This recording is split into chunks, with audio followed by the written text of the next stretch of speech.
नमस्कार बच्चों। आज भूगोल के पाठ संख्या 6 के अंतर्गत हम लोग जनसंख्या को जानेंगे। जनसंख्या मतलब पॉपुलेशन, अर्थात जनों की संख्या। हम लोग जो है ना मानव, उनकी संख्या। देखिए इसके अंतर्गत क्या कहता है भूगोल का ये पाठ। क्या आप मानव रहित विश्व की कल्पना कर सकते हैं? अर्थात मानव जिसमें नहीं है उस विश्व की कल्पना कर सकते हैं? बिल्कुल नहीं। संसाधनों का उपयोग एवं सामाजिक तथा सांस्कृतिक वातावरण का निर्माण कौन करता है? समाज एवं अर्थव्यवस्था के विकास में मानव का महत्वपूर्ण योगदान होता है। बिल्कुल, मानव संसाधनों का निर्माण एवं उपयोग तो करते ही हैं, वे स्वयं भी विभिन्न गुणों वाले संसाधन होते हैं। अर्थात मनुष्य एक संसाधन भी है। कोयला तब तक चट्टान का एक टुकड़ा था जब तक कि मानव ने उसे प्राप्त करने की तकनीक का आविष्कार करके उसे एक संसाधन नहीं बनाया, है ना। बिल्कुल, जब तक कोयले का इस्तेमाल करना मानव नहीं जानता था, आविष्कार नहीं किया था, एक संसाधन के रूप में उसको कैसे निकालना ये नहीं जाना था, तो उस कोयले का कोई उपयोग ही नहीं था। हम लोग जानते ही नहीं थे वो है क्या। प्राकृतिक घटनाएं जैसे बाढ़ या सुनामी जब किसी घनी आबादी वाले गांव या शहर को प्रभावित करते हैं तभी वो आपदा बनते हैं, है ना। तो इसलिए सामाजिक अध्ययन में जनसंख्या एक आधारी तत्व है, बिल्कुल बेसिक है।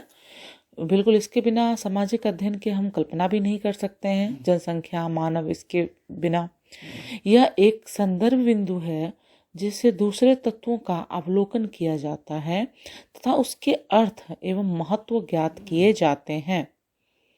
संसाधन, आपदा एवं विनाश का अर्थ केवल मानव के ही महत्वपूर्ण है।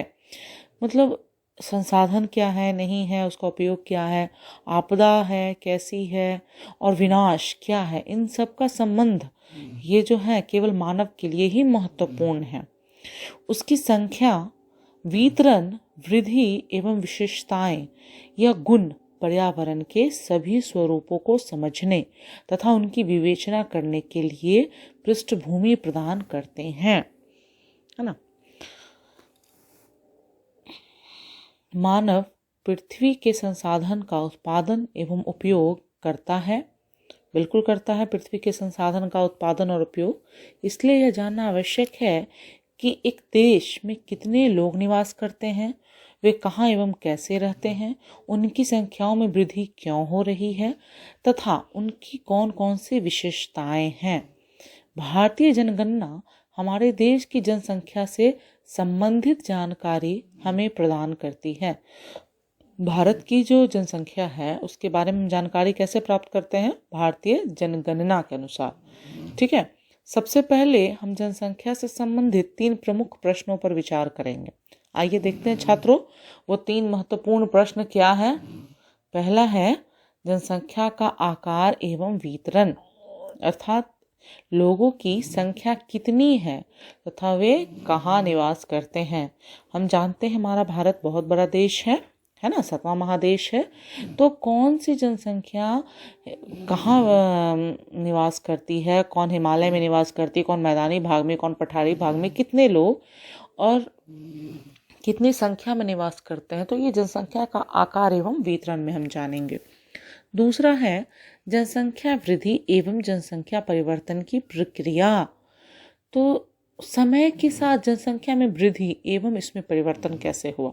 पहले तो जनसंख्या कम थी, पहले तो इतने लोग नहीं थे, लेकिन समय के साथ इसमें वृद्धि भी हुई और वही परिवर्तन जैसे कम से ज़्यादा हुए तो कैसे परिवर्तन हुआ।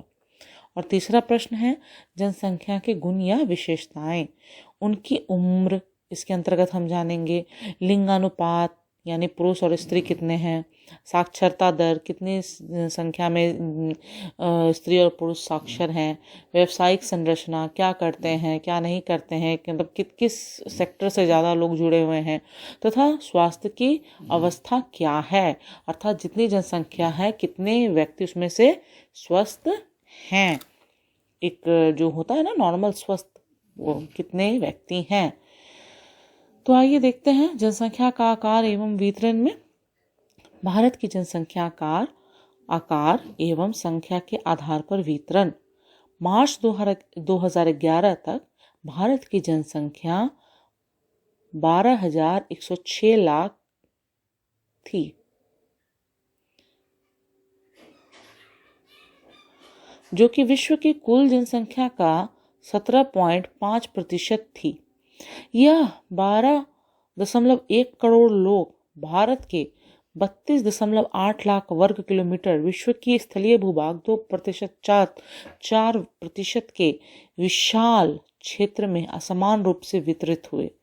चित्र 6.1 में आप देखें दिया हुआ है विश्व के क्षेत्रफल एवं जनसंख्या, भारत का भाग है ना। भारत देखिए कैसे 2.4% है। तो देखिए जनगणना क्या है। एक निश्चित समय अंतराल में जनसंख्या की आधिकारिक गणना, यानी गवर्नमेंट की तरफ से ये जनगणना होती है, ठीक है, कागज पर होती है, इसका प्रमाण है, इसीलिए आधिकारिक जनगणना जो है वो जनगणना कहलाती है। भारत में सबसे पहले 1872 में जनगणना की गई थी। हालांकि 881 में पहली बार एक संपूर्ण जनगणना की जा सकी। 72 में स्टार्ट हुआ लेकिन 1881 में संपूर्ण जनगणना की जा सकी। उसी समय से प्रत्येक 10 वर्ष पर जनगणना होती है। भारतीय जनगणना जनसांख्यिकी, सामाजिक तथा आर्थिक आंकड़ों का सबसे बृहद स्रोत है ना। जो भारतीय जनगणना है, जनसांख्यिकी है, वो आर्थिक आंकड़ों का, सामाजिक आर्थिक आंकड़ों का सबसे बृहद स्रोत है। क्या आपने कभी जनगणना रिपोर्ट देखी है? आप अपने पुस्तकालय में इसे देख सकते हैं।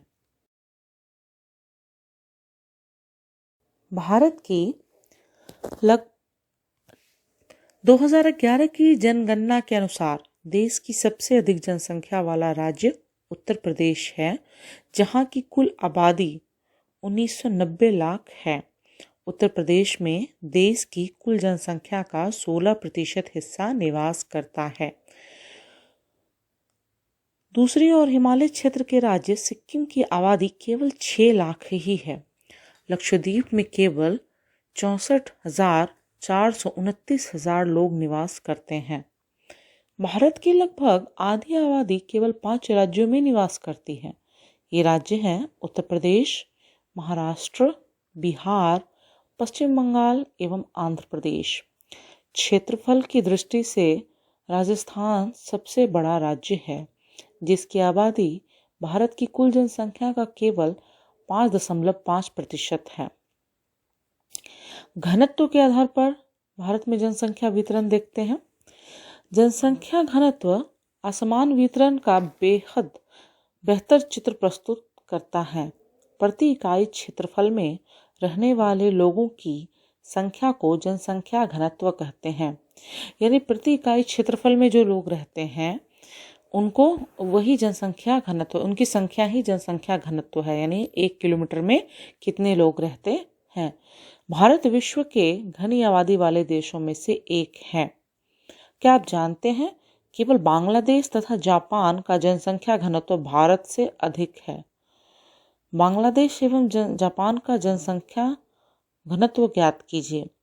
2011 में भारत का जनसंख्या घनत्व 382 व्यक्ति प्रति वर्ग किलोमीटर था, यानी 1 किलोमीटर में 382 व्यक्ति रहते हैं, जहां बिहार का जनसंख्या घनत्व 1102 व्यक्ति प्रति वर्ग किलोमीटर है। समझ में, मतलब बिहार में 1 किलोमीटर के अंतर्गत 1102 व्यक्ति रहते हैं। वहीं अरुणाचल प्रदेश में यह 17 व्यक्ति प्रति वर्ग किलोमीटर है। चित्र 6.3 राज्य स्तरीय जनसंख्या घनत्व के असमान वितरण को दर्शाता है। देखिए चित्र 6.2 में जनसंख्या वितरण बता रहा है कि उत्तर प्रदेश की जनसंख्या 16%, महाराष्ट्र 9%, बिहार 9%, पश्चिम बंगाल 8%, आंध्र प्रदेश 7%, इधर मध्य प्रदेश 6%, तमिलनाडु 6%, राजस्थान 6%, कर्नाटक 5%, गुजरात 5%, ओडिशा 3%, केरल 3%, झारखंड 3%, आसम 3%, पंजाब 2%, और उसके बाद तो फिर 2-1 छत्तीसगढ़, दिल्ली, हरियाणा, सब कम होते चले गए हैं। सबसे ज़्यादा यूपी। है ना। आइए देखते हैं जनसंख्या घनत्व, भारत का जनसंख्या घनत्व 2011 चित्र 6.3 में। देखिए, जहाँ 1001 से अधिक लोग प्रति वर्ग किलोमीटर रह रहे हैं वो लाल किया हुआ है, यानी बिहार और बंगाल को रेड किया हुआ है। फिर ऑरेंज है जो यूपी है, ठीक है। फिर उसके बाद येलो तमिलनाडु, फिर पंजाब हरियाणा ये इसका क्षेत्र है। फिर लाइट ग्रीन, ठीक है, आसाम, आंध्र प्रदेश, कर्नाटक, महाराष्ट्र, उड़ीसा, झारखंड, गुजरात। फिर डार्क ग्रीन 250 से कम लोग प्रति वर्ग किलोमीटर जो रह रहे हैं वो जम्मू कश्मीर, उत्तराखंड, हिमाचल प्रदेश, राजस्थान, छत्तीसगढ़ और उधर ईस्ट साइड के सारे मणिपुर, मिजोरम, नागालैंड, है ना। आइए आगे देखते हैं। 2050 व्यक्ति प्रति वर्ग किलोमीटर से कम जनसंख्या घनत्व वाले राज्यों के नाम बताइए। वो आप मानचित्र देख के बता सकते हैं। पर्वतीय क्षेत्र तथा प्रतिकूल जलवायु अवस्थाएं इन क्षेत्रों की विरल जनसंख्या के लिए उत्तरदायी है। बिल्कुल। अच्छा, प्रतिकूल जलवायु अवस्थाएं ये हैं कि पानी कैसा, पानी वहाँ पे उपलब्धता है कि नहीं है, रहने की क्या उपलब्धता है, क्षेत्र कैसे हैं, पर्वतीय क्षेत्र है, मैदानी क्षेत्र है, किसी कृषि की उपलब्धता कितनी है, औद्योगिकरण की उपलब्धता कितनी है। तो इन सब के कारण भी जनसंख्या जो आप देख रहे हैं प्रति वर्ग किलोमीटर वो घटता बढ़ता गया है ना। किस राज्य का जनसंख्या घनत्व 250 व्यक्ति प्रति वर्ग किलोमीटर से भी कम है और क्यों? तो ये आप ऊपर देख सकते हैं। और अभी आपको बताया गया है कि पर्वतीय क्षेत्र तथा प्रतिकूल जलवायु अवस्थाएं जो हैं इनके कारण जो जनसंख्या प्रति वर्ग किलोमीटर कम है वो इन्हीं के कारण है। असम एवं अधिकतर प्रायद्वीपीय राज्यों का जनसंख्या घनत्व मध्यम है, ठीक है ना। बहुत कम है ना बहुत ज़्यादा है। पहाड़ी, कटे छटे एवं पथरीले भूभाग, मध्यम से कम वर्षा, छिछली एवं कम उपजाऊ मिट्टी इन राज्यों के जनसंख्या घनत्व को प्रभावित करते हैं। अभी मैंने कहा आपको कि जो है आपका किस भूभाग में लोग रहते हैं, कैसी वहाँ की जलवायु है। अच्छा, उसके बाद पहाड़ी क्षेत्र हैं, ये मैदानी क्षेत्र हैं, वर्षा कितनी होती है, मिट्टी वहाँ की कैसी है, छिछली है, कम उपजाऊ है, औद्योगिकरण कैसा है। तो ये सब वहाँ की जनसंख्या को प्रभावित करते हैं। उत्तरी मैदानी भाग एवं दक्षिणी में केरल का जनसंख्या घनत्व तो बहुत अधिक है क्योंकि यहाँ समतल मैदान एवं उपजाऊ मिट्टी पाई जाती है। हम जानते हैं भारत एक कृषि प्रधान देश है, तो जहाँ भी कृषि की जो उपलब्धता है, जो उसके लिए संसाधन चाहिए वो ज़्यादा है, वहाँ पे जनसंख्या ज़्यादा होगा ही, ये तो समझ में आता है। तथा पर्याप्त मात्रा में वर्षा होती है।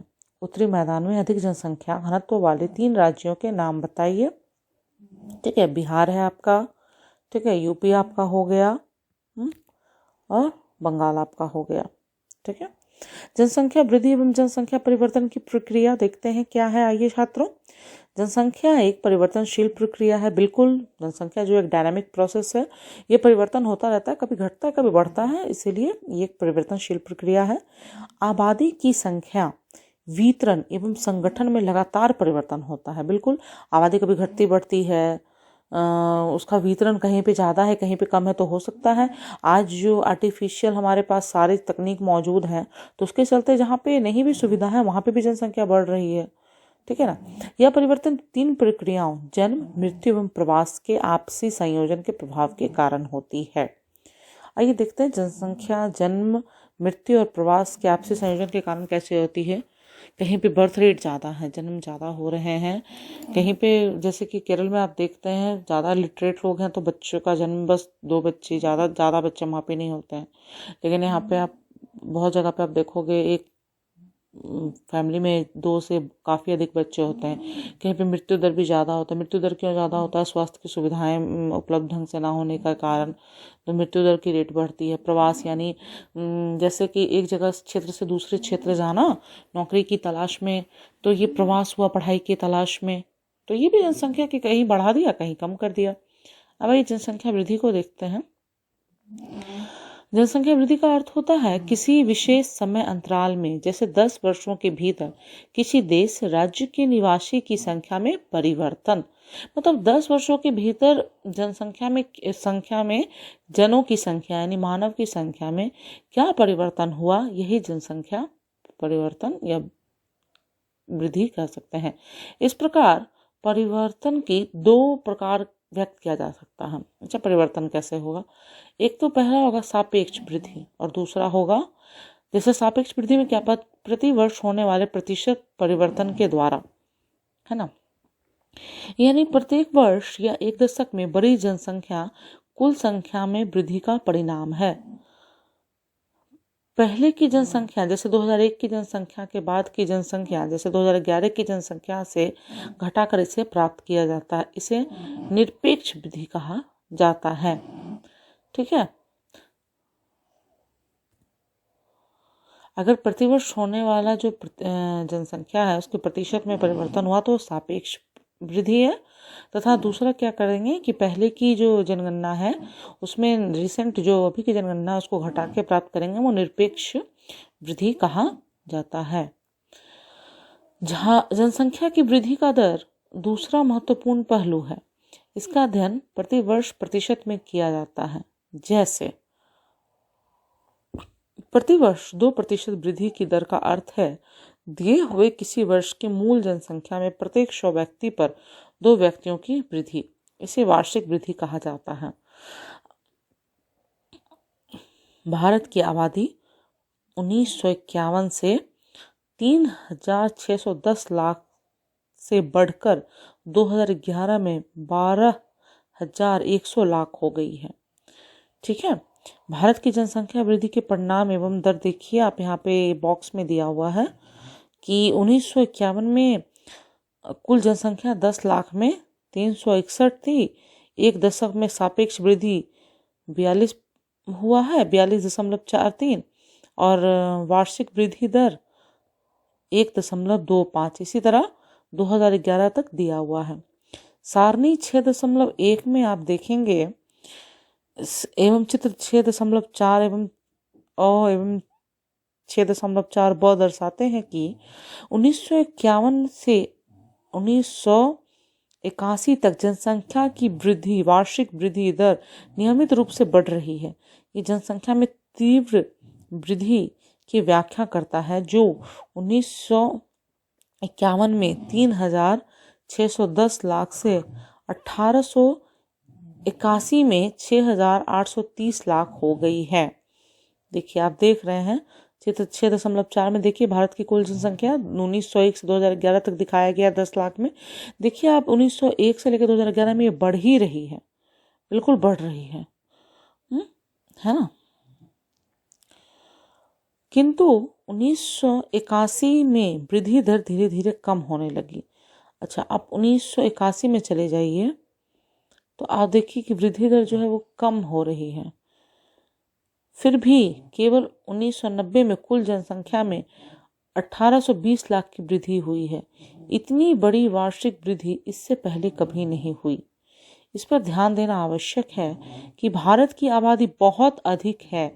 जब विशाल जनसंख्या में कम वार्षिक दर लगाया जाता है तब इसमें सापेक्ष वृद्धि बहुत अधिक होती है। जब 10 करोड़ जनसंख्या में न्यूनतम दर से भी वृद्धि होती है तब भी जुड़ने वाले लोगों की कुल संख्या बहुत अधिक होती है। भारत की वर्तमान जनसंख्या में वार्षिक वृद्धि संसाधनों एवं पर्याप्त पर्यावरण के संरक्षण को निष्क्रिय करने के लिए पर्याप्त है। ठीक है,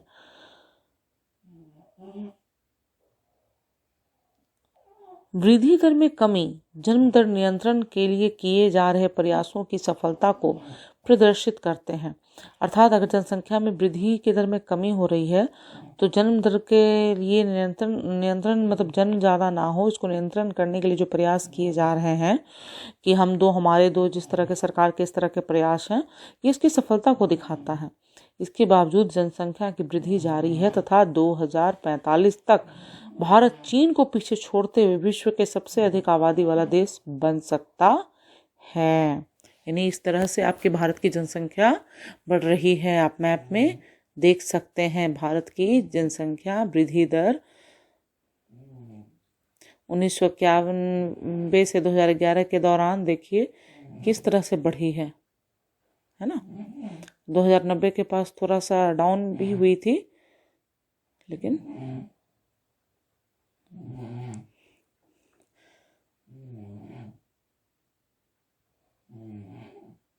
जनसंख्या वृद्धि, परिवर्तन एवं प्रक्रिया। जनसंख्या में होने वाले परिवर्तन को 3 मुख्य प्रक्रिया हैं: जन्म दर, मृत्यु दर एवं प्रवास। जन्म दर एवं मृत्यु दर के बीच का अंतर जनसंख्या की प्राकृतिक वृद्धि है। अर्थात जन्म दर को मृत्यु दर माइनस कर लेंगे तो ये जो है वो जनसंख्या की प्राकृतिक वृद्धि है। एक वर्ष में प्रति 1000 व्यक्तियों में जितने जीवित बच्चों का जन्म होता है उसे जन्म दर कहते हैं। ठीक है, यानी एक वर्ष में प्रति 1000 व्यक्ति में जितने जीवित बच्चों का जन्म होता है उसे जन्म दर कहते हैं। यह वृद्धि एक प्रमुख घटक है क्योंकि भारत में हमेशा जन्म दर मृत्यु दर से अधिक रहा है, यानी भारत में जन्म दर ज़्यादा रहा है। एक वर्ष में प्रति 1000 व्यक्तियों को में मरने वाली संख्या को मृत्यु दर कहा जाता है। जैसे 1000 में एक वर्ष में जन्म लेने वाले, उस तरह मरने वाले को मृत्यु दर कहा जाता है। मृत्यु दर में तेज गिरावट भारत की जनसंख्या में वृद्धि की दर का मुख्य कारण है। 1980 तक उच्च जन्म दर एवं मृत्यु दर में लगातार गिरावट के कारण जन्म दर तथा मृत्यु दर में काफ़ी बड़ा अंतर आ गया। इसके कारण जनसंख्या वृद्धि दर अधिक हो गई। 1981 से धीरे धीरे जन्म दर में भी गिरावट आनी शुरू हुई, जिसके परिणाम स्वरूप जनसंख्या वृद्धि दर में भी गिरावट आई। इस प्रकार के चलन का क्या कारण है? जनसंख्या वृद्धि का तीसरा घटक है प्रवास। लोगों का एक क्षेत्र से दूसरे क्षेत्र में चले जाने को प्रवास कहते हैं। प्रवास आंतरिक देश के भीतर या अंतर्राष्ट्रीय देश के बाहर भी हो सकता है, यानी 2 देशों के बीच भी हो सकता है। आंतरिक प्रवास जनसंख्या के आकार में कोई परिवर्तन नहीं लाता है, ठीक है, लेकिन यह एक देश के भीतर जनसंख्या के वितरण को प्रभावित करता है। हाँ, कि आपकी कहीं पे जनसंख्या बढ़ सकती है एक जगह से दूसरी जगह जाने से, और उस जगह की घट सकती है, तो इसलिए वितरण को प्रभावित कर सकता है। जनसंख्या वितरण एवं उसके घटकों को परिवर्तन करने के में प्रवास की महत्वपूर्ण भूमिका होती है। जनसंख्या वितरण एवं उसके घटकों को, ये बिल्कुल सही बात है कि जनसंख्या का वितरण एक जगह कम है, कहीं ज़्यादा आपने देखा है। जैसे बिहार का वितरण घनत्व तो सबसे ज़्यादा है, तो और इधर सिक्किम या पूर्व साइड का कम है। तो इस तरह प्रवास के कारण जनसंख्या वितरण काफी प्रभावित होती है।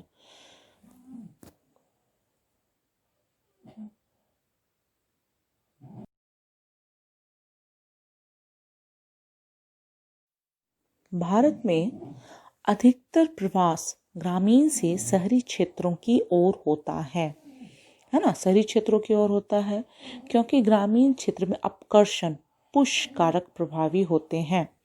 ये ग्रामीण क्षेत्रों में गरीबी एवं बेरोजगारी की प्रतिकूल अवस्थाएं हैं तथा नगर का आकर्षण यानी पुल प्रभाव रोजगार में वृद्धि एवं अच्छे जीवन स्तर को दर्शाता है।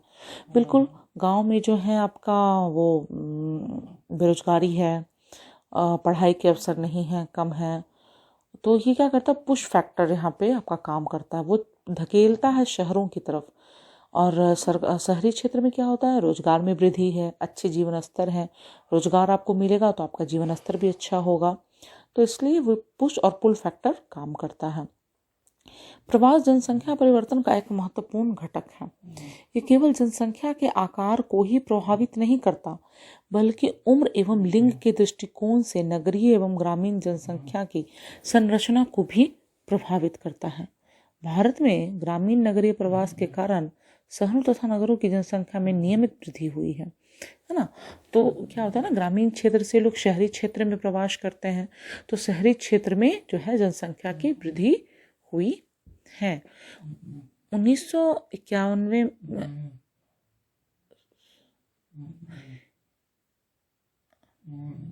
में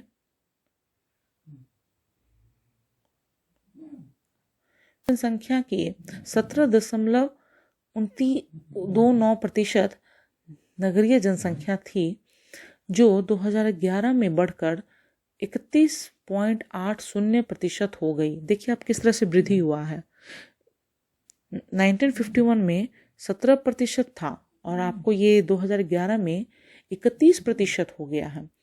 एक दशक 2000 से 2011 के भीतर 10 लाख से अधिक जनसंख्या वाले नगरों की संख्या 35 से बढ़कर 53 हो गई है। ठीक है, अधिक जनसंख्या वाले नगर पहले कितने थे? 35, लेकिन अब कितने हो गए हैं? 53। आयु संरचना। किसी देश में जनसंख्या की आयु संरचना वहाँ के विभिन्न आयु समूहों के लोगों की संख्या को दर्शाता है। अर्थात वहाँ जो लोग रहते हैं, एक क्षेत्र में जो लोग रहते हैं, उनकी आयु कितनी है, किस आयु के लोग के वर्ग वहाँ रहते हैं, ये आयु संरचना को दर्शाती है। किस आयु समूह के लोग वहाँ ज़्यादा रहते हैं। यह जनसंख्या की मूल विशेषताओं में से एक है।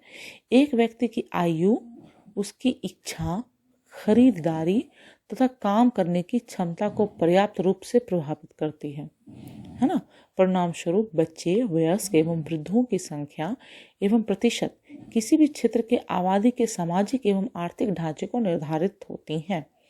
बिल्कुल, जहाँ पे वयस्क ज़्यादा होंगे, बच्चे हैं, वृद्ध हैं, तो ये क्या करते हैं? वहाँ के सामाजिक आर्थिक ढांचे को निर्धारण करते हैं। वहाँ का सामाजिक आर्थिक ढांचा कैसा होगा। किसी राष्ट्र की आबादी को सामान्यतः 3 वर्गों में बांटा जाता है। पहले बच्चे, सामान्यतः 15 वर्ष से कम को बच्चे में रखा गया है। ये आर्थिक रूप से उत्पादनशील नहीं होते तथा इनको भोजन, वस्त्र एवं स्वास्थ्य संबंधी सुविधाएं उपलब्ध कराने की आवश्यकता होती है। ये खुद कुछ भी नहीं कर सकते, इनको उपलब्ध कराना पड़ता है, माँ बाप कराते हैं। वयस्क 15 से 59 वर्ष, ये आर्थिक रूप से उत्पादनशील तथा जैविक रूप से प्रजननशील होते हैं। बिल्कुल, इनमें प्रजनन करने की क्षमता होती है, यानी बर्थ देने की, और ये उत्पादनशील भी होते हैं, प्रोडक्टिविटी भी ये करते हैं। यह जनसंख्या का कार्यशील वर्ग है। हाँ, ये जो होते हैं ये कार्य में लगे रहते हैं, प्रोडक्शन बढ़ाते हैं। ठीक है, और फिर आते हैं वृद्ध। 49 वर्ष से 49 वर्ष से अधिक, 59 वर्ष से अधिक, ये आर्थिक रूप से उत्पादनशील या अवकाश प्राप्त हो सकते हैं। ये उत्पादनशील भी हो सकते हैं, यानी काम में लगे हुए भी हो सकते हैं, नहीं तो ये रिटायर्ड भी हो सकते हैं। ये स्वैच्छिक रूप से कार्य कर सकते हैं, अगर इनकी इच्छा है तो ये कार्य कर सकते हैं, लेकिन भर्ती प्रक्रिया के द्वारा इनकी नियुक्ति नहीं हो सकती। आपने देखा होगा कितने रिटायर्ड लोग भी होते हैं जो अभी भी काम करते हैं, सरकारी नौकरी से अवकाश प्राप्त किए हुए लोग हैं या फिर प्राइवेट लोग हैं, फिर भी आपने देखा होगा 59 से ऊपर के लोग काम करते हैं। तो ये उनकी इच्छा पर निर्भर करता है, उनके शारीरिक स्वास्थ्य पे, कि वो काम कर सकते हैं कि नहीं, लेकिन सरकार इनका भर्ती प्रक्रिया के द्वारा नियुक्ति नहीं होती। भारत की उम्र संरचना चित्र 6.5 में आप देख सकते हैं। वयस्क ज़्यादा हैं हमारे यहाँ, वृद्ध कम हैं, और बच्चे फिर 34.4 हैं। ठीक है, लेकिन वयस्क ज़्यादा हैं। बच्चों तथा वृद्धों का प्रतिशत जनसंख्या के आश्रित अनुपात को प्रभावित करता है। बिल्कुल, बच्चे और वृद्ध क्या है? ये आश्रित लोग हैं। किन पर आश्रित हैं? वयस्क लोग पे, क्योंकि वयस्क जो हैं वो कमा के देंगे या उपलब्ध कराएंगे संसाधन, तभी ये बच्चे या वृद्ध उपयोग कर पाएंगे, क्योंकि ये समूह उत्पादक नहीं होते। बिल्कुल, ये उत्पादन नहीं करते हैं कुछ भी। भारत की जनसंख्या में इन तीनों समूहों के अनुपात को चित्र 6.5 में दर्शाया गया है। ठीक है, अब लिंग अनुपात क्या होता है हम देखते हैं। प्रति 1000 पुरुषों पर महिलाओं की संख्या को लिंग अनुपात कहा जाता है, यानी 1000 पुरुष पे कितनी महिलाएं हैं वो कहा जाता है लिंग अनुपात, या सेक्स रेशियो जिसे कहा जाता है। यह जानकारी किसी दिए गए समय में समाज में पुरुष एवं महिलाओं के बीच समानता की सीमा मापने के लिए एक महत्वपूर्ण सामाजिक सूचक है। ठीक है, ये समानता मापती है पुरुष और स्त्री में। देश में लिंग अनुपात प्रायः महिलाओं के पक्ष में नहीं होता। बिल्कुल, हमेशा क्या होता है ना कि महिलाएं जो होती हैं वो पुरुषों की संख्या से कम होती हैं, क्योंकि हमारे यहाँ तो पहले बेटियों को बहुत ज़्यादा भ्रूण हत्याएं होती थी। ठीक है, ऐसा क्यों होता है इसका पता लगाइए, क्योंकि भ्रूण हत्याएं ज़्यादा होती थी, इस वजह, ये तो बहुत ज़्यादा सबसे बड़ी वजह है। लिंग जांच करके भ्रूण हत्या कर दिया जाता था। सन 1951 में 2011 के बीच में लिंग अनुपात की सारणी 6.2 में दर्शाया गया। देखिए भारत में लिंग अनुपात, ठीक है, प्रति 1000 पुरुष पर, देखिए 1951 में 946 महिलाएं थीं, फिर 61 में 941 महिलाएं थीं, फिर देखिए आप घटते गए, 71 में 930 हो गई, फिर 81 में 934 हो गई, फिर 1991 में 929 हो गई, फिर 2001 में 933 महिलाएं हो गई और फिर 2011 में 943 हो गई। यानी कभी भी 1000 पे 1000 महिलाएं नहीं हुई हैं 2011 तक की रिपोर्ट के अनुसार। क्या आप जानते हैं केरल में प्रति 1000 पुरुषों पर महिलाओं की संख्या 1084 है, यानी ज़्यादा ही है। पुडुचेरी में प्रति 1000 पर महिलाएं 1038 हैं, जबकि दिल्ली में प्रति 1000 पर 866 तथा हरियाणा में प्रति 1000 पर केवल 877 ही हैं। इस प्रकार की विभिन्नताओं का क्या कारण हो सकता है? बिल्कुल बहुत कारण हो सकता है। शिक्षा हो सकती है, बहुत कारण हो सकता है। देखते हैं क्या कारण हो सकता है। साक्षरता दर, देखिए बहुत इम्पोर्टेंट कारण है। साक्षरता किसी जनसंख्या का बहुत ही महत्वपूर्ण गुण है। स्पष्टता, केवल एक शिक्षित और जागरूक नागरिक ही बुद्धिमत्ता निर्णय ले सकता है। सही बात है, अगर आप शिक्षित हैं तभी आप बुद्धिमत्तापूर्ण निर्णय ले सकते हैं तथा शोध एवं विकास के कार्य कर सकते हैं, रिसर्च और डेवलपमेंट कर सकते हैं। साक्षरता स्तर में कमी आर्थिक प्रगति में एक गंभीर बाधा है। अगर हम पढ़े लिखे नहीं होंगे तो हमारा आर्थिक विकास नहीं हो सकता, एक गंभीर बाधा है अगर साक्षरता में कमी होती है तो। 2011 की जनगणना के अनुसार एक व्यक्ति जिसकी आयु 7 वर्ष या उससे अधिक है, जो किसी भी भाषा को समझकर लिख या पढ़ सकता है, उसे साक्षर की श्रेणी में रखा जाता है। ठीक है, यानी 2011 की जनगणना के अनुसार 7 वर्ष या उससे अधिक जो किसी भी भाषा को समझ या लिख सकता है, उसे साक्षर श्रेणी में रखा जा सकता है। भारत की साक्षरता के स्तर में धीरे धीरे सुधार हो रहा है। 2011 जनगणना के अनुसार देश की साक्षरता दर 73% है, जिसमें पुरुषों की साक्षरता दर 80.9% एवं महिलाओं की 64.6% है। साक्षरता दरों में इस प्रकार का अंतर क्यों है? बहुत जगह महिलाओं को पढ़ने नहीं दिया जाता है, स्कूल जाने नहीं दिया जाता है, उनकी शादियां कर दी जाती हैं। बहुत सारे कारण हैं कि इसके अंतर है पुरुष और महिला की शिक्षा में, साक्षरता दर में। व्यावसायिक संरचना देखते हैं। आर्थिक रूप से क्रियाशील जनसंख्या का प्रतिशत विकास का एक महत्वपूर्ण सूचक होता है। ठीक है, क्रियाशील जनसंख्या जो है उसका प्रतिशत विकास की एक महत्वपूर्ण सूचक होता है, क्योंकि क्रियाशील जनसंख्या ही उत्पादन कर सकती है और उत्पादन से ही व्यावसायिक संरचना अनुकूल हो सकती है। विभिन्न प्रकार के व्यवसायों के अनुसार किए गए जनसंख्या के वितरण को व्यावसायिक संरचना कहा जा सकता है। ठीक है, किसी भी देश में विभिन्न व्यवसायों को करने वाले भिन्न भिन्न लोग होते हैं। व्यवसायों को सामान्यतः प्राथमिक, द्वितीय एवं तृतीय श्रेणियों में रखा गया है। प्राइमरी सेक्टर, सेकेंडरी सेक्टर एवं टर्टियरी सेक्टर कहते हैं इसे। अब देखिए प्राइमरी सेक्टर में कृषि आती है। इसमें कृषि, पशुपालन, वृक्षारोपण एवं मछली पालन तथा खनन आदि क्रियाएं शामिल है। मतलब जो व्यक्ति कृषि, पशुपालन, वृक्षारोपण एवं मछली पालन तथा खनन आदि करके अपना जीविकोपार्जन करते हैं, वो प्राथमिक सेक्टर में आते हैं। द्वितीय में क्या आते हैं? क्रियाकलापों में उत्पादन करने वाले लोग वाले उद्योग, भवन एवं निर्माण कार्य आते हैं। ठीक है, जैसे फैक्ट्री में लगे लोग होते हैं, मतलब भवन निर्माण वगैरह में जो लगे लोग रहते हैं, ये आते हैं। तृतीय क्रियाकलाप में परिवहन, संचार, वाणिज्य, प्रशासन तथा सेवाएं शामिल हैं। ट्रांसपोर्ट सेक्टर में जो लगे हुए हैं, कम्युनिकेशन सेक्टर में जो लगे हुए हैं, ठीक है, बिजनेस जो करते हैं, पब्लिक एडमिनिस्ट्रेशन वगैरह में जो लगे हुए लोग हैं, ये आते हैं। ठीक है, 3 सेक्टर इसमें बताया गया है। विकसित एवं विकासशील देशों में विभिन्न क्रियाकलापों में कार्य करने वाले लोगों का अनुपात अलग अलग होता है। विकसित देशों में द्वितीय एवं तृतीय क्रियाकलापों में कार्य करने वाले लोगों की संख्या का अनुपात अधिक होता है। हाँ बिल्कुल, विकसित देश क्या होते हैं? जो विकसित हो चुके हैं, तो उनमें ज़्यादातर लोग जो होते हैं वो द्वितीय या तृतीय क्रियाकलापों में लगे रहते हैं। लेकिन हमारा देश तो है विकासशील देश, जिसमें कृषि महत्वपूर्ण है, तो हमारे देश में प्राथमिक क्रियाकलापों में कार्यरत लोगों का अनुपात अधिक होता है। भारत में कुल जनसंख्या का 64% भाग केवल कृषि कार्य करता है, बिल्कुल करता है। द्वितीय एवं तृतीय क्षेत्रों में कार्यरत लोगों की संख्या का अनुपात क्रमशः 13 तथा 20% है। वर्तमान समय में बढ़ते हुए औद्योगिकरण एवं शहरीकरण में वृद्धि के कारण द्वितीय एवं तृतीय क्षेत्र में व्यावसायिक परिवर्तन हुआ है। हाँ बिल्कुल, वर्तमान समय में क्या हुआ है कि औद्योगिकरण बढ़ा है, इंडस्ट्रियलाइजेशन बढ़ा है, शहरीकरण बढ़ा है, गांव से लोग शहर की ओर आ रहे हैं। तो इन सब से क्या होता है ना कि द्वितीय और तृतीय कलाकलापों में लोग लग रहे हैं, द्वितीय और तृतीय सेक्टर में फैक्ट्रीज में काम कर रहे हैं, फिर सेवाओं में लग रहे हैं, प्रशासन, संचार, वाणिज्य, ये सब क्षेत्रों में काम कर रहे हैं। तो इनसे इनमें वृद्धि हुई है।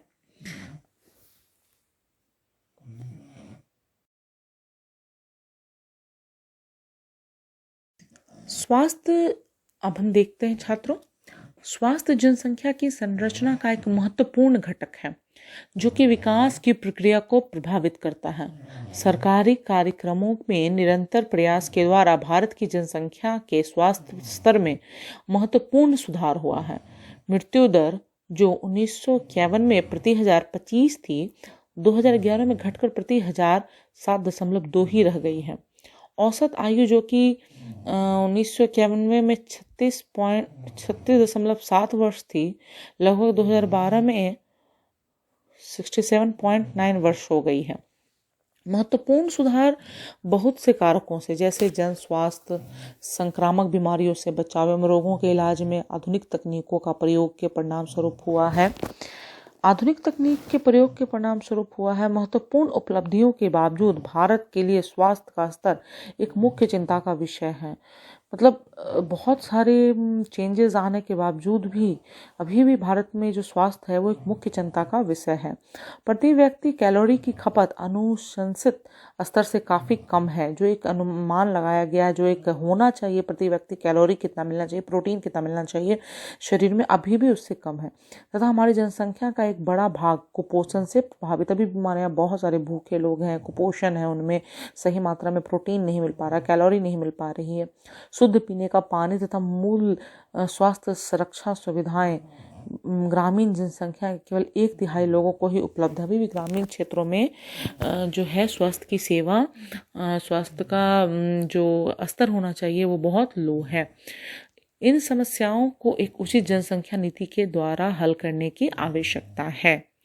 किशोर जनसंख्या, किशोर जनसंख्या देखिए क्या है। भारत की जनसंख्या का सबसे महत्वपूर्ण लक्षण इसकी किशोर जनसंख्या का आकार है। यह भारत की कुल जनसंख्या का 5वां भाग है। किशोर प्रायः 10 से 19 वर्ष की आयु वर्ग के होते हैं। ये भविष्य के सबसे महत्वपूर्ण मानव संसाधन है। किशोरों के लिए पोषक तत्वों की आवश्यकता बच्चों तथा वयस्कों से अधिक होती है। बिल्कुल, ये किशोर ही तो हैं जो आगे चल के भविष्य में हमारे देश का निर्माण करेंगे, हमारे देश को विकासशील से विकसित पर ले जाएंगे। तो इनका जो पोषक तत्व है इन्हें सही मिलने की आवश्यकता है। कुपोषण से इनके स्वास्थ्य खराब तथा विकास अवरोधित हो रहा है। परंतु भारत में किशोरों को प्राप्त भोजन में पोषण तत्व अपर्याप्त होते हैं। भारत में जो है अभी हमने ऊपर देखा है कि खानों में कैलोरी की कमी है। तो बहुत सी किशोर बालिकाएं रक्तहीनता से पीड़ित रहती हैं, मतलब उनके शरीर में खून की कमी होती है, एनीमिया जिसे कहते हैं। विकास की प्रक्रिया में उनकी समस्याओं पर पर्याप्त ध्यान नहीं दिया गया है। किशोर बालिकाओं को अपनी समस्याओं के प्रति संवेदनशील बनाना चाहिए। शिक्षा के प्रसार तथा इसमें सुधार के द्वारा उनमें इन समस्याओं के प्रति जागरूकता बढ़ाई जा सकती है।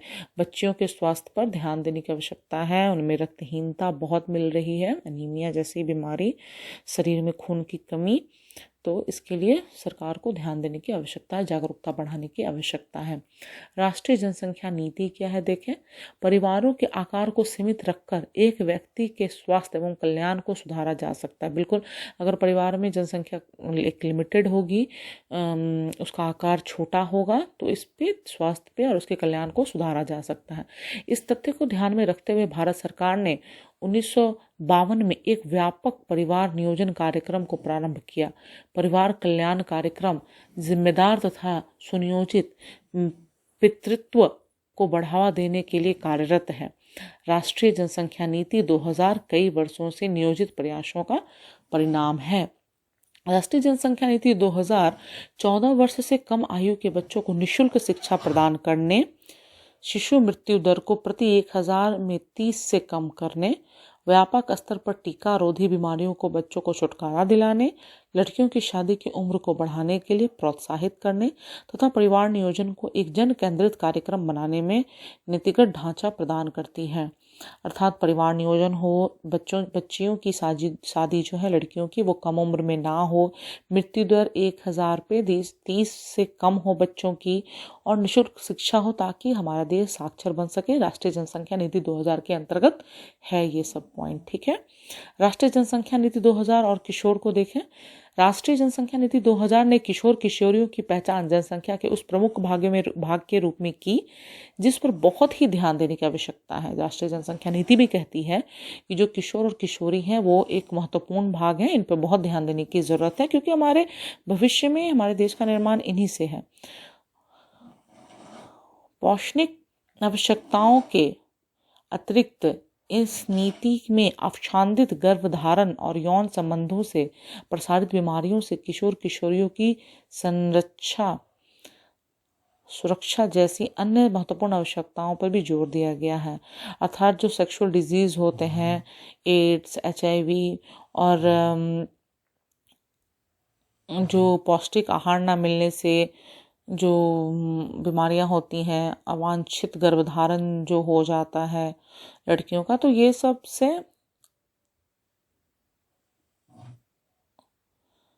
संरक्षा जैसी अन्य महत्वपूर्ण आवश्यकताओं पर भी जोर दिया गया है। मतलब इन सब को रोकने पर जोर दिया गया है। इनके द्वारा ऐसे कार्यक्रम चलाए गए हैं जिनका उद्देश्य देर से विवाह और देर से संतानोत्पत्ति को प्रोत्साहित करना है। किशोर किशोरियों को असुरक्षित यौन संबंध के प्रभावों के बारे में शिक्षित करना है। अर्थात बच्चे जल्दी होंगे तो किशोरियों में खून की कमी और ये और भी बहुत सारी बीमारियां होंगी, तो एक प्रॉपर एज के बाद बच्चे करना, उसके बाद ये जो आपके यौन संबंधों से फैलने वाली बीमारियां हैं इसको रोकने के लिए शिक्षित करना, एक बच्चों में अंतर रखना ताकि एक साथ अब बहुत सारे बच्चे ना पैदा कर लें। तो गर्भ निरोधक गोलियां हैं, सेवाएं हैं, इनको पहुंच और खरीद के भीतर बनाना, खाद्य संपूरक और पौष्टिक सेवाएं उपलब्ध करवाना और बाल विवाह को रोकने जैसे कानून को सुदृढ़ करना है। ये जनसंख्या नीति, राष्ट्रीय जनसंख्या नीति 2000 के अंतर्गत है। किसी भी राष्ट्र के लिए वहाँ के लोग बहुमूल्य संसाधन होते हैं। एक शिक्षित एवं स्वस्थ जनसंख्या ही कार्य सक्षम शक्ति प्रदान कर सकती है। बिल्कुल, अगर हमारे देश में शिक्षित और स्वस्थ जनसंख्या होगी तभी हमारे देश का सही विकास होगा। धन्यवाद बच्चों। आइए छात्रों, अब प्रश्न उत्तर को करते हैं। निम्नलिखित में से किसी क्षेत्र में प्रवास आबादी की संख्या, वितरण एवं संरचना में परिवर्तन लाता है? इसका उत्तर होगा प्रस्थान एवं आगमन दोनों क्षेत्रों में। जनसंख्या में बच्चों का एक बहुत बड़ा अनुपात निम्नलिखित में से किसका परिणाम है? इसका उत्तर होगा उच्च जन्म दर का। 3. निम्नलिखित में से कौन सा एक जनसंख्या वृद्धि का परिणाम दर्शाता है? उत्तर होगा प्रत्येक वर्ष लोगों की संख्या में होने वाली वृद्धि। नेक्स्ट क्वेश्चन, 2001 की जनसंख्या के अनुसार एक साक्षर व्यक्ति वह है? इसका उत्तर होगा ग, जिसकी उम्र 7 वर्ष है, वह किसी भी भाषा को समझ के साथ पढ़ लिख सकता है। आइए प्रश्न 2 पे चलते हैं। निम्नलिखित के उत्तर संक्षेप में दें। जनसंख्या वृद्धि के महत्वपूर्ण घटकों की व्याख्या करें। उत्तर, जनसंख्या वृद्धि के महत्वपूर्ण घटक जन्म दर, मृत्यु दर एवं प्रवास है। जन्म दर क्या है? एक वर्ष के दौरान 1000 लोगों पर जीवित पैदा हुए बच्चों की संख्या या जनसंख्या के आकार तथा घनत्व दोनों को वृद्धि करती है। यदि किसी वर्ष के दौरान जन्मों की संख्या मृतकों की संख्या से अधिक है तो उस वर्ष के दौरान कुल जनसंख्या में वृद्धि हो जाएगी। मृत्यु दर, यह एक वर्ष के दौरान 1000 लोगों पर मृतकों की संख्या को प्रदर्शित करती है। यह जनसंख्या के आकार तथा घनत्व दोनों में कमी ला देती है। यदि किसी वर्ष के दौरान मृतकों की संख्या जन्मों की संख्या से अधिक हो तो उस वर्ष के दौरान कुल जनसंख्या में कमी हो जाएगी। लास्ट है प्रवास। लोगों का एक क्षेत्र से दूसरे क्षेत्र में चले जाने को प्रवास कहते हैं। जनसंख्या वितरण एवं उसके घटकों को परिवर्तन करने में प्रवास की महत्वपूर्ण भूमिका होती है, क्योंकि यह आगमन तथा प्रस्थान दोनों ही स्थानों में जनसांख्यिकीय आंकड़ों को प्रभावित करता है। प्रवास आंतरिक देश के भीतर या अंतर्राष्ट्रीय हो सकता है। आंतरिक प्रवास जनसंख्या के आकार में परिवर्तन नहीं करता, लेकिन देश में जनसंख्या के वितरण को प्रभावित करता है। ठीक है। दूसरा है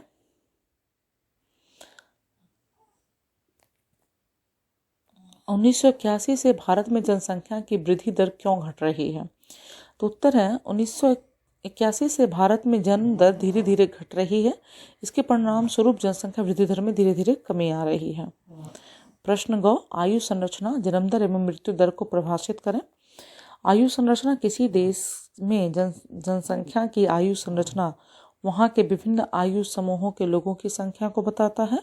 यह जनसंख्या की मूल विशेषताओं में से एक है। जन्म दर, एक वर्ष के दौरान 1000 लोगों पर जीवित पैदा हुए बच्चों की संख्या। मृत्यु दर, एक वर्ष के दौरान 1000 लोगों पर मृतकों की संख्या को प्रदर्शित करता है। नेक्स्ट प्रश्न, प्रवास जनसंख्या परिवर्तन का एक कारण है, बताएं। तो प्रवास लोगों का एक क्षेत्र से दूसरे क्षेत्र में चले जाने को प्रवास कहते हैं। जनसंख्या वितरण एवं उसके घटकों को परिवर्तित करने में प्रवास की महत्वपूर्ण भूमिका होती है, क्योंकि यह आगमन तथा प्रस्थान दोनों ही स्थानों से के जनसांख्यिकीय आंकड़ों को प्रभावित करता है। प्रवास आंतरिक देश के भीतर या अंतर्राष्ट्रीय हो सकता है। आंतरिक प्रवास जनसंख्या के आकार में परिवर्तन नहीं करता, लेकिन देश में जनसंख्या के वितरण को प्रभावित करता है। प्रवास जनसंख्या के गठन एवं वितरण में बदलाव में महत्वपूर्ण भूमिका निभाता है। भारत में अधिकतर प्रवास ग्रामीण क्षेत्रों के आकर्षण कारक प्रभावित होते हैं। ये ग्रामीण क्षेत्रों में गरीबी एवं बेरोजगारी की प्रतिकूल अवस्थाओं तथा नगर का कर्षण प्रभाव रोजगार में वृद्धि तथा अच्छे जीवन स्तर को दर्शाता है। 1951 में शहरी जनसंख्या 17.29% थी, जो 2001 में बढ़कर 27.78% हो गई। 1991 में 2001 के बीच एक ही दशक के दौरान 10 लाख से अधिक की जनसंख्या वाले महानगर 23 से बढ़कर 35 हो गए। आइए प्रश्न 3 पर चलते हैं। जनसंख्या वृद्धि एवं जनसंख्या परिवर्तन के बीच अंतर स्पष्ट करें। देखिए, जनसंख्या वृद्धि क्या है, फिर जनसंख्या परिवर्तन क्या है। जनसंख्या वृद्धि से तात्पर्य किसी क्षेत्र में निश्चित अवधि के दौरान रहने वाले लोगों की संख्या में परिवर्तन से है। और जनसंख्या परिवर्तन क्या है? जनसंख्या परिवर्तन से तात्पर्य किसी क्षेत्र में निश्चित अवधि के दौरान जनसंख्या के वितरण, संरचना या आकार में परिवर्तन। प्रश्न 4 पर आते हैं। प्रश्न 4 है, व्यावसायिक संरचना एवं विकास के बीच क्या संबंध है? विभिन्न प्रकार के व्यवसायों के अनुसार किए गए जनसंख्या के वितरण को व्यावसायिक संरचना कहा जाता है। व्यवसायों को सामान्यतः प्राथमिक, द्वितीय एवं तृतीय श्रेणियों में वर्गीकृत किया जाता है। व्यवसायों को प्रायः प्राथमिक कृषि, खनन, मछली पालन आदि, द्वितीय उत्पादन करने वाले उद्योग, भवन एवं निर्माण कार्य तथा तृतीय परिवहन, संचार, वाणिज्य, प्रशासन तथा सेवाएं श्रेणियों में वर्गीकृत किया जाता है। विकसित एवं विकासशील देशों में द्वितीय एवं तृतीय व्यवसायों में कार्य करने वाले लोगों का अनुपात अधिक होता है। विकासशील देशों में प्राथमिक क्रियाकलापों में कार्यरत लोगों का अनुपात अधिक होता है। भारत में कुल जनसंख्या का 64% भाग केवल कृषि कार्य करता है। द्वितीय एवं तृतीय क्षेत्रों में कार्यरत लोगों की संख्या का अनुपात क्रमशः 13 तथा 20% है। वर्तमान समय में बढ़ते हुए औद्योगिकरण एवं शहरीकरण में वृद्धि होने के कारण द्वितीय एवं तृतीय क्षेत्रों में व्यावसायिक परिवर्तन हुआ है।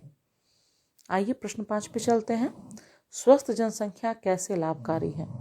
तो उत्तर है, स्वस्थ जनसंख्या की संरचना एक महत्वपूर्ण घटक है जो कि विकास की प्रक्रिया को प्रभावित करती है।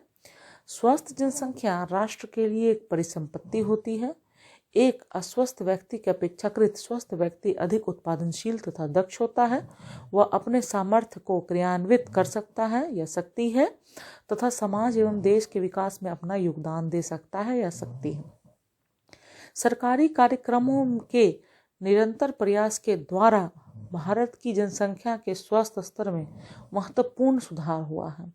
परिणाम स्वरूप मृत्यु दर जो 1951 में प्रति 1025 थी, 2001 में घटकर प्रति 1000 8.1 रह गई है। जीवन प्रत्याशा जो कि 1951 में 36.7 वर्ष थी, बढ़कर 2001 में 64.6 वर्ष हो गई है। और अंत में आइए अंतिम प्रश्न देखते हैं छात्रों। राष्ट्रीय जनसंख्या नीति की मुख्य विशेषताएं क्या है? उत्तर, भारत सरकार ने व्यक्तिगत स्वास्थ्य को सुधारने तथा कल्याण एवं स्वैच्छिक आधार पर जिम्मेदार तथा सुनियोजित पैतृत्व को बढ़ावा देने के लिए 1952 में विस्तृत परिवार नियोजन कार्यक्रम किया। राष्ट्रीय जनसंख्या नीति 2000 ने किशोर किशोरियों की पहचान जनसंख्या के उस प्रमुख भाग के रूप में की जिस पर बहुत ध्यान देने की आवश्यकता है। देखिए, राष्ट्रीय जनसंख्या नीति के उद्देश्य देखते हैं। 2000 के उद्देश्य देखिए। पहला, 14 वर्ष से कम आयु वाले बच्चों को निःशुल्क एवं अनिवार्य शिक्षा प्रदान करना।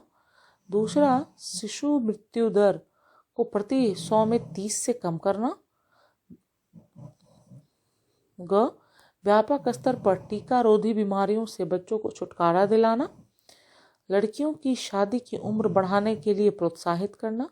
परिवार नियोजन को एक जन केंद्रित कार्यक्रम बनाना। किशोरों को पोषण सेवाएं तथा खाद्य पूरक सेवाएं उपलब्ध कराना। गर्भ निरोधक सेवाओं को पहुंच और खरीद के भीतर बनाना और बाल विवाह को रोकने के लिए कानून को सुदृढ़ करना। तो प्रश्नोत्तर की समाप्ति के साथ धन्यवाद बच्चों, छात्रों।